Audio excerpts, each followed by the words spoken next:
성령님은 이렇게 역사하시는 분이시다라고 오늘 성령 시리즈 세 번째 시간을 갖도록 하겠습니다. 자, 성령은 어떻게 역사하시는가입니다. 여러분, 성령의 임재를 경험하셨습니까? 우리 가운데 성령의 임재를 경험하신 분들은 성령의 임재가 이렇게 뜨겁고 강렬하고 평생 잊을 수가 없어요. 그래서 우리는 신앙의 갈급함이 느껴질 때마다 기도원을 찾아가거나 부흥회를 찾아가거나 개인적으로 기도하면서 이렇게 성령의 임재를 다시금 간구하게 됩니다. 경험하신 분들은 성령의 임재가 어떠한지를 기억하실 겁니다. 그래서 우리 모두가 이렇게 성령의 임재를 사모하게 됩니다. 성령님이 누구신가를 잘 알기 위해서는 요한복음을 읽어보면 됩니다. 요한복음에 보면 성령님에 대해서 설명이 잘 나와 있습니다. 그러면 성령의 역사는 어디서 알 수 있냐면 사도행전을 찾아보면 그 성령님께서 어떻게 역사하신지를 알 수가 있습니다. 성령께서 행하신 일, 성령이 임재했을 때 어떤 현상이 일어나는지는 사도행전에 보면은 알 수 있습니다. 오늘 본문을 보시면 초대교회 성도들이 처음에 성령을 체험했는데 2절에 보니까 이렇게 기록합니다. 호련히 하늘로부터 급하고 강한 바람 같은 이라고 표현하고 있어요. 바람이 아니다는 거죠. 바람 같다라는 말이 나오고 3절에 보면 마치 불의 혀처럼 갈라지는 것들이 그들에게 보여라는 말이 나옵니다. 자, 뭔가 같다, 뭔가 보였다 이런 표현을 쓰고 있죠. 분명히 그들은 성령님을 경험했습니다. 그러면 어떤 표현이 나와야 됩니까? 성령님은 이렇습니다. 성령님은 이렇습니다라고 정확하게 이 단어가 나와야 되는데 그렇게 말하는 것이 아니라 성령님은 무엇과 같다, 무엇처럼 보였다라고 표현을 합니다. 그런데 성령님은 이렇게 표현하는 것이 가장 정확한 이해입니다. 성령님은요, 우리가 말로써 정의할 수 있는 것이 아니라 성령님은 경험하는 것입니다. 말이 아니라 경험이라는 것이죠. 제가 교육 전도사 때 어떤 그 목사님이 물어봐요. 성령님은 어떻습니까? 그래서 성경에는 비둘기처럼도 표현되어 있고 바람처럼 불처럼인데 제가 정확하게 대답을 못했어요. 왜냐하면 경험을 했는데 이것을 뭐라고 말씀을 드려야 될지를 모르겠다는 거예요. 근데 그분은 오늘 말씀을 준비하다 보니까 잘못 가르쳐줬구나 생각이 들어요. 불이야, 비둘기야, 바람이야. 그것을 마치 성령님처럼 이야기를 했다는 것이 그때 생각이 나더라고요. 잘못 가르쳐줬구나. 불이 아니라 불 같은, 바람이 아니라 바람처럼이라는 거죠. 그런데 이것은 말씀드렸듯이 성령님은 말로 표현할 수 있는 것이 아니라 정의할 수 있는 것이 아니라 경험하기 때문에 이렇게 표현이 됩니다. 성령께서 우리에게 임재하시면 정말 놀라운 일들을 행하십니다. 말로 표현하고 설명할 수가 없다는 거죠. 왜냐하면 나의 경험과 나의 지식은 한계가 있어요. 표현하는데. 그래서 오늘 초대교회 성도들이 자신들이 경험했던 성령을 이렇게 표현을 하고 있는데 이렇게 어떤 분이다라고 정의를 내린 것이 아니라 성령님은 어떤 분이다고 역사하신 분 이렇게 말하고 있다는 거예요. 자, 정의가 아니라 말이 아니라 경험이고 역사라는 것입니다. 중요한 것은요, 성령님을 우리가 저 권사님은, 저 집사님은 성령 받았어, 성령 체험해서 다른 사람의 경험했던 것을 보는 것이 아니라 중요한 건 이겁니다. 내가 경험해야 돼요. 내가 성령을 받아야 되고 내가 성령을 체험해야 되고 내가 성령의 역사를 경험해야 되는 줄 믿습니다. 오늘 저는 저와 여러분이 성령을 경험할 수 있길 축복합니다. 이미 우리 가운데 성령님께서 임재하고 계십니다. 오늘 성령 찬양하고 회개 찬양할 때 얼마나 뜨거움을 느꼈습니까? 성령님은 지금 우리 가운데 임재하고 계십니다. 그런데 다른 분들은 성령의 막 뜨거움이 느껴져서 막 간절히 기도할 때 내가 그것을 경험하지 못하면 안 됩니다. 다른 사람이 중요한 것이 아니라 내가 경험해야 되고 내가 그 역사를 체험해야 되는 줄 믿습니다. 우리는 그동안 성령님에 대해서 많이 배웠습니다. 성령이 어떤 분인가, 성령의 역사가 어떤가. 성경에 보면 성령님은 누구신지를 많이 배웠을 것입니다. 그런데 중요한 것은 이겁니다. 많이 배운 지식이 아니라 그 성령이 나에게 임하셔서 어떤 역사를 하는가, 이것을 기대하는 거예요. 오늘 성령께서 나에게 어떻게 역사하실까? 오늘 성령님의 내 중심에 심령에 임하셔서 나에게 어떤 불같은 역사가 일어날까? 어떤 나의 잘못을 깨닫게 하고 죄를 깨닫게 해서 회개케 하실까? 그 성령께서 나에게 어떤 은사를 주시고 능력을 주실까? 그 성령께서 나에게 엄청난 비전을 주시고 어떻게 이끌어 가실까? 그것을 내가 경험하는 것입니다. 오늘 1절 말씀을 보면 성령을 체험한 사람들이 다 같이 한 곳에 모였다라고 되어 있습니다. 참 중요한 말씀인데요, 성령의 특징 중 하나가 뭐냐면 성령님은 우리가 혼자 기도할 때도 임하시는데 체험할 수도 있어요. 그런데 대부분의 성령의 역사를 보면 공동체성을 가지고 있어요. 다시 말하면 사람들이 모여서 함께 기도하는 곳에 성령이 임재하셨다는 거예요. 그리고 또 기억해야 될 것은 그 사람들이 모여있는 공동체 가운데 성령께서 임재하지만 성령님을 경험하는 것은 개별적이라는 거예요. 예를 들면 이거예요. 오순절 마가다락방에 불같은 성령이 임했습니다. 그런데 경험한 것은 개개인이 임했다는 거예요. 개개인이. 오늘 우리 교회 위에 성령의 불같은 역사가 일어났습니다. 그런데 그 불같은 능력을 경험하는 것은 전체 가운데 한 사람 한 사람에게 개별적으로 역사하신다는 것이죠. 여러분, 우리가 굉장히 좋은 이런 기회 가운데 성령이 임재를 경험하는데 제가 경험하고 여러분 한 사람 한 사람이 경험한다는 것, 이것을 기억을 해야 됩니다. 초대교회 마가다락방에 사람들이 모여 있죠. 그런데 그들은 왜 모여 있었을까요? 예수님이 부활 승천하시고 난 다음에 그들은 예수님이 계시지 않으니 마음속에 뭐가 있었냐면 두려움이 있었어요. 우리 이제 어떻게 해야 돼? 어떻게 해야 돼? 두려움 때문에 모이기 시작했다는 거죠. 자, 그런데 예수님이 부활 승천하시고 나서 이후에 사람들이 예수 믿는 사람을 핍박하고 이제 앞으로 어떻게 살아가야 할까라는 두려움이 있을 때 그들은 모였습니다. 기억하십시오. 나에게도 두려움이 있고 교회에 두려움이 있고 우리 가정에 두려움이 있을 때 모여야 됩니다. 모이기를 패하는 어떤 사람들과 같이 하지 말고 우리는 모여서 힘써 기도해야 되는 줄 믿습니다. 우리 교회에 보여준 여러 가지 현상들은 현상에 집중하지 말고 영적인 일이니 영적으로 풀어나가라고 하나님은 우리에게 말씀해 주셨습니다. 그래서 우리는 모이기를 힘쓰고 기도에 힘을 쏟고 있다는 것이죠. 두려움으로 그들은 모였습니다. 그런데 여러분, 중요한 사실이 또 있어요. 예수님의 제자들, 예수님을 따라다닌 사람들은 다 똑같은 사람이었을까요? 아니에요. 어쩌면 지역도 다르고 어쩌면 그들의 삶의 배경도 다르고 성별도 다르고 연령대도 달랐을 거예요. 참 별의별 사람들이 다 모였는데 중요한 건 이거예요. 어떻게 그들이 하나 될 수 있었을까요? 그들은요, 성령을 체험하고 나서 예수님이 계시지 않아도 그들은 같은 마음과 같은 뜻으로 모이기 힘썼고 기도하기 힘썼다는 것이죠. 같은 마음, 같은 뜻으로 하나 됐다는 거예요. 이게 무슨 말일까요? 그들은 한 마음, 같은 마음이 될 수 있는 공동체가 아니었어요. 너무나 다른 배경에 모인 사람들이었거든요. 그 중에 좋아하는 사람도 있을 수도 있고 싫어하는 사람도 있을 수 있어요. 서로 다른 마음과 다른 환경 속에 있었지만 그들 마음속에 두려움이라는 공통점이 있어서 모이자, 우리 함께 모이자, 그리고 기도하자, 우리 기도하자라고 모였을 때 그들에게 성령이 임하게 되었고 삶의 배경은 다 달랐지만 그들은 하나 될 수가 있었습니다. 저는 요즘 우리 교회 보면서 성도들을 보면서 하나님께서 이런 부분들을 보여주시고 깨닫게 해주시는 것 같아요. 우리 신앙의 배경이 다르다는 것을 이제 눈에 보이기 시작합니다.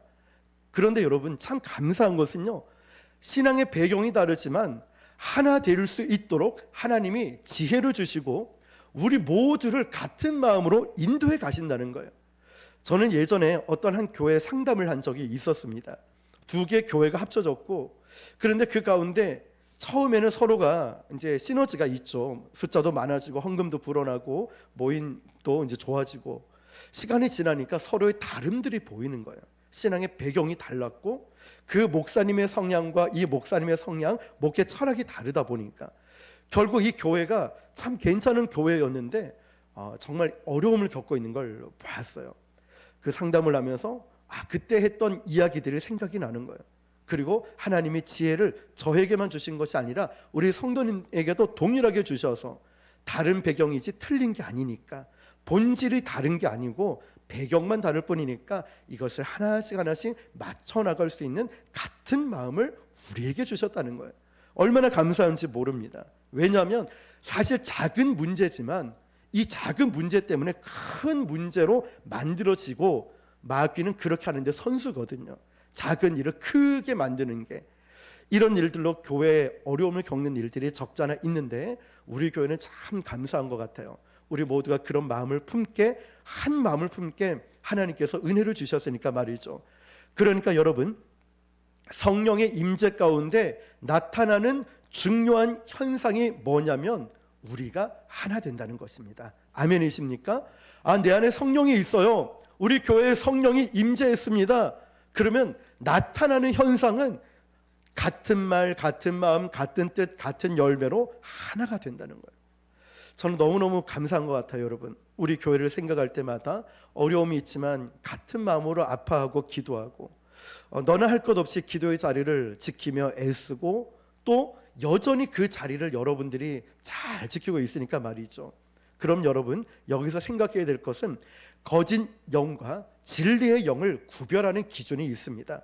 거짓 영은 항상 분열케 합니다.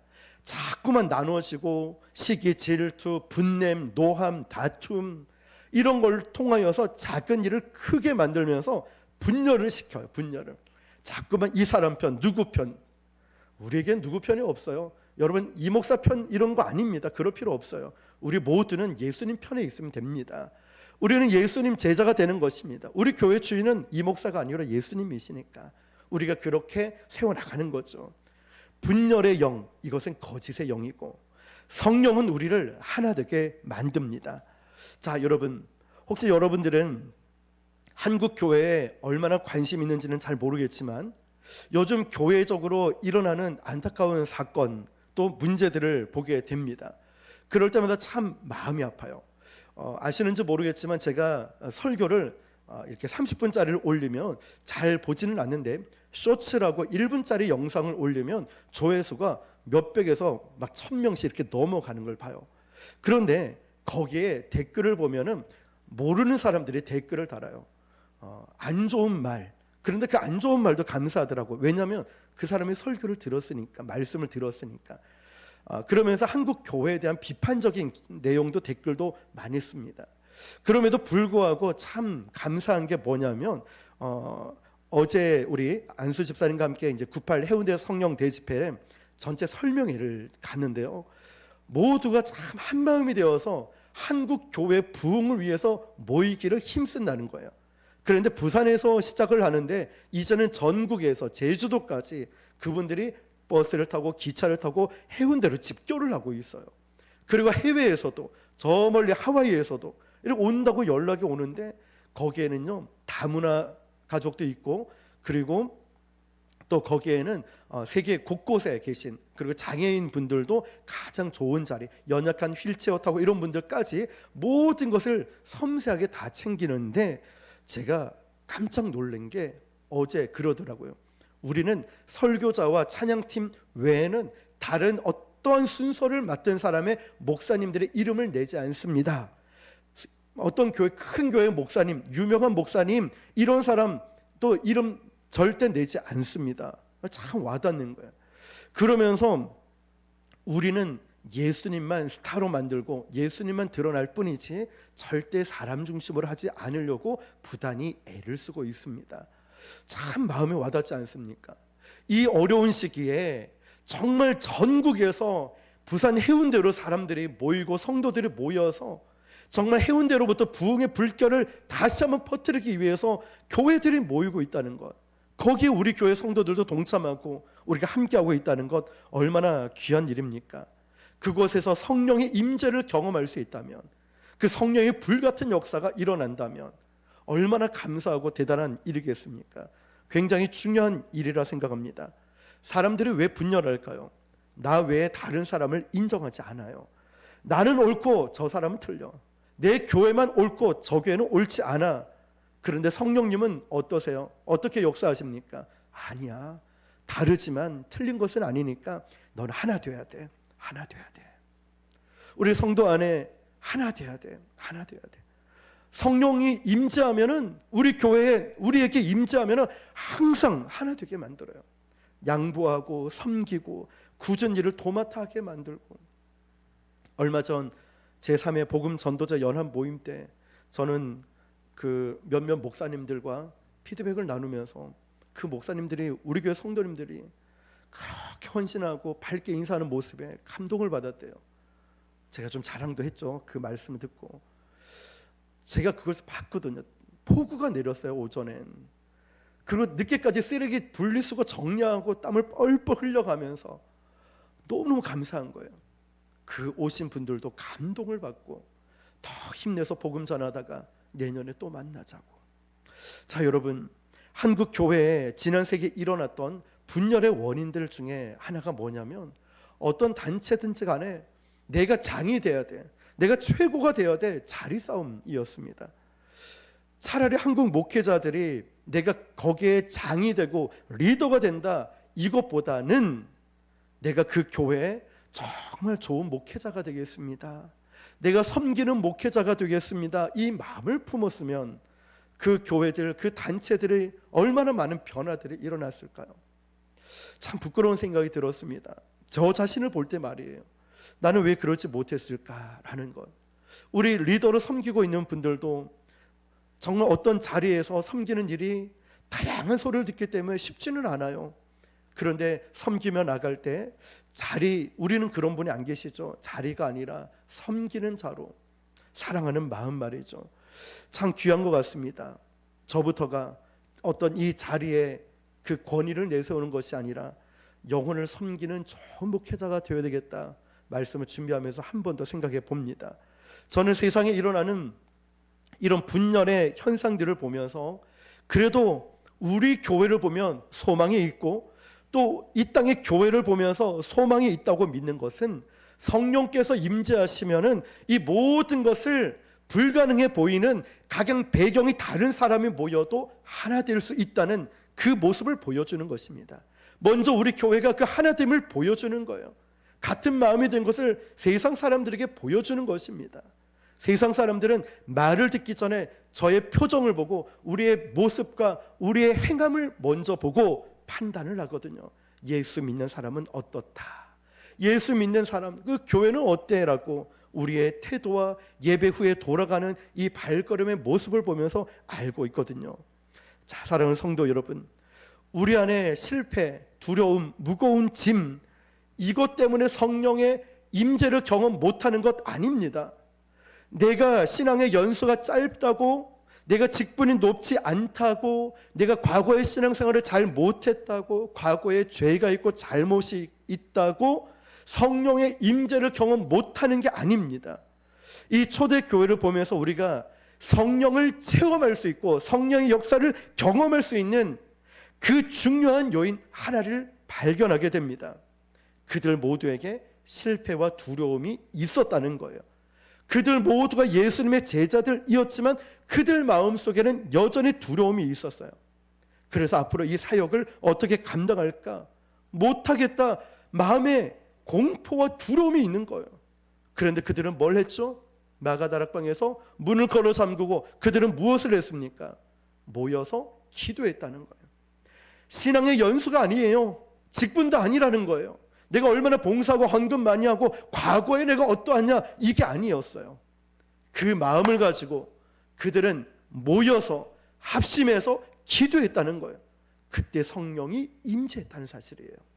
여러분, 바로 이것이 초대교회를 움직이고 이 땅에 교회를 세우는 위대한 일을 감당하게 된 것입니다. 그렇다면 성령의 임재가 왜 중요할까요? 예수님의 제자들은요, 예수님과 함께 따라다녔고 예수님의 말씀도 듣고 예수님의 능력도 보았습니다. 그런데 그들에게 능력이 없었어요. 능력이 없었어요. 참 아이러니하지 않습니까? 아니 놀랍지 않습니까? 예수님과 함께 다니고 예수님의 말씀 듣고 예수님의 능력 행함을 보고 모든 것을 보고 들었음에도 불구하고 그들에게 능력이 없었다니까요. 그런데 예수님이 떠나시고 승천하시고 두려움 가운데 그들이 모여서 합심해서 기도했을 때 그들에게 성령이 임재하게 되죠. 그때 뭐가 생겼을까요? 무엇을 받았을까요? 능력을 받았다는 거예요. 능력. 예수님 부활 승천하셨을 때 사도행전 1장 8절 예수님이 제자들에게 이렇게 말씀하시죠. 같이 암송해 볼까요? 오직 성령이, 시작. 오직 성령이 너희에게 임하시면 너희가 권능을 받고 예루살렘과 온 유대와 사마리아와 땅끝까지 이르러 내 증인이 되리라 하시니라. 아멘. 여러분, 성령의 임재가 곧 능력이란 걸 깨달았다는 거예요. 능력은요 헬라어로 두나미스라 하고, 두나미스, 이 두나미스의 어근이 되고 어원이 되는 것은 다이너마이트예요. 폭발하는 능력입니다. 폭발하는 능력. 예수님에 대한 지식도 알고 있기 때문이 아니라 성령의 임재가 있을 때 우리가 하는 모든 사역 가운데 능력이 나타난다는 거예요. 자, 여러분, 2000년 교회 역사를 보면 늘 문제가 있었어요. 타락함도 있었어요. 그런데 그거 아십니까? 성령이 역사하는 교회나 성령이 역사하지 않는 교회나 동일하게 예배는 똑같이 드렸어요. 성령이 떠나간 교회나 성령의 임재가 있는 교회나 똑같이 성경 공부도 했습니다. 그들은 교리를 배웠습니다. 성령이 있든 없든 교회는 하던 일 그냥 했어요. 차이가 뭘까요? 능력의 차이였다는 거예요. 똑같이 예배, 똑같이 찬양하고 교리를 배우고 성경을 배웠지만 성령의 임재가 없으면 능력이 나타나지 않는 거예요. 자, 오늘날 성령이 떠나간 교회에 건물들이 있습니다. 그런데 불행하게도 그것은 건물이에요. 교회가 아니라는 거예요. 건물인 거예요. 왜냐하면 교회는 건물이 아니죠. 사실은 우리가 교회잖아요. 우리가 죽은 교회이기 때문에 그래요. 성령의 역사가 나타나지 않는 거예요. 그래서 우리가 제일 두려워해야 될 게 뭐냐면 성령이 떠나간 교회가 되면 안 된다는 거예요. 성령의 임재가 끊이지 않는 교회가 되어야 됩니다. 성령의 능력이 나타나는 교회가 되어야 됩니다. 주 떠나가시면 내 생명 헛되니. 주님이 떠나가면 우리는 헛된 인생이기 때문이죠. 오늘 말씀 2절에 보니까 성령이 오셨는데 어떻게 오셨냐 이렇게 표현되어 있죠. 호련히 오셨다. 호련히. 영어 성경에 보면 suddenly라고 되어 있어요. suddenly는 갑자기라는 표현이죠. 예고 없이 오셨다는 거예요. 성령이 오셨는데 자 몇 시? 오늘 8시 반이니까 10분 뒤에 올게. 이거 아니라는 거예요. 너 부흥회 참석하네. 부흥회 때 내가 그래 임재할게. 이거 아니라는 거죠. suddenly. 갑자기 오셨어요. 호련히. 여러분, 성령이 예고 없이 오셨다는 말은 아무 계획도 없이 오셨다 이런 뜻이 아닙니다. 호련히 오셨지만 성령님은 우리에 대한 계획을 가지고 오셨다는 거예요. 성령님의 임재를 하는 경험하는 우리 계획 속에 우리 인생 속에 하나님이 역사하시고 임재하신다는 것입니다. 그래서 성경을 성령의 도우심 없이 우리가 읽기 시작하면 그냥 텍스트를 읽는 거예요. 그래서 성경을 읽을 때 항상 기도하고 성경 읽고 나서도 항상 기도하죠. 그 가운데 기도 제목은 하나님 말씀을 읽을 때 깨달을 수 있는 지혜를 주시고 하나님 말씀을 읽을 때 영안을 열어주시고 하나님의 뜻이 무엇인지 분별하게 해주십시오. 글을 읽는 게 아니에요. 성경을 텍스트로 읽으면 안 되는 거예요. 성령의 임재 없이 읽으면 이 성경을 자기 중심적으로 해석해요. 그래서 큐티도 참 귀하고 중요한데요, 목회자 없이 큐티를 하게 되면 배가 산으로 가요. 제대로 된 문맥과 왜 이 말씀이 이 타이밍에 왔는지 이런 설명 없이 들으면 말씀을 오해하게 돼요. 마치 욥기 말씀처럼, 욥의 말씀처럼. 여러분, 내 시작은 미약하나 내 나중은 심히 창대하리라. 예전에 직장마다 다 걸려 있어요. 그것은 칭찬의 좋은 말이 아니고 저주의 말이었죠. 우리 욥기 때 배우지 않았습니까? 여러분, 예수님이 이 땅에서 사역할 때 성경을 가장 많이 알고 있었던 사두개인들, 바리새인들이 뭐라고 하는지 아십니까? 메시아이신 예수님을 바라보며 나사렛에서 무슨 선한 것이 날 수 있냐라고 말했어요. 왜냐하면 사두개인이나 바리새인들이 생각할 때 나사렛에서는 일어날 수 없는 일이다, 자기 지식으로 생각을 한 거죠. 성경적 지식으로. 왜냐하면 하나님이 일하시는 건데도 자신들의 입장에서 상식과 경험으로 봐서는 있을 수가 없는 일이거든요. 왜냐하면 예수님이 활동하시던 그 배경이 되는 지역은 갈릴리 지역입니다. 이스라엘 지역은 북이스라엘, 남유다 나눠지죠. 북쪽 갈릴리 호수 위쪽 갈릴리 지역, 거기는 상업 중심지였습니다. 이방인들이 많았고 남쪽에는 예루살렘 중심으로 한 종교적 중심지였습니다. 그런데 예수님은 북쪽 상업이 활발하게 활동되고 있는 중심적인 그곳에서 활동을 하셨거든요. 그러니까 갈릴리에서 그런 일이 일어나지 않아. 그런 일은 없다는 거예요. 자기의 지식, 상식, 신학적으로 맞지 않았다는 거죠. 성령님이 우리 속에서 역사하시지 않으면 우리가 완고해집니다. 내 지식과 경험으로 판단을 해요. 이건 영적인 일은 영적으로야 분별할 수 있고 풀어가야 되는데, 아니야, 이건 내 경험상, 이건 내가 해봤는데 이거 이렇게 하는 거 아니야. 영적인 일을 육적으로 해석하려니 이해가 되지 않죠. 왜 그렇게 하는지. 오늘 여기서 우리가 예배 드리고 기도하고 예배당을 나가요. 어떤 분들은 충만한 은혜를 받는 분이 계시고 어떤 분은 마음이 공허함 받을 수도 있어요. 공허함, 그런 느낌 경험해 본 적 있으시죠? 성령님은 우리 공동체 안에 임재하시죠?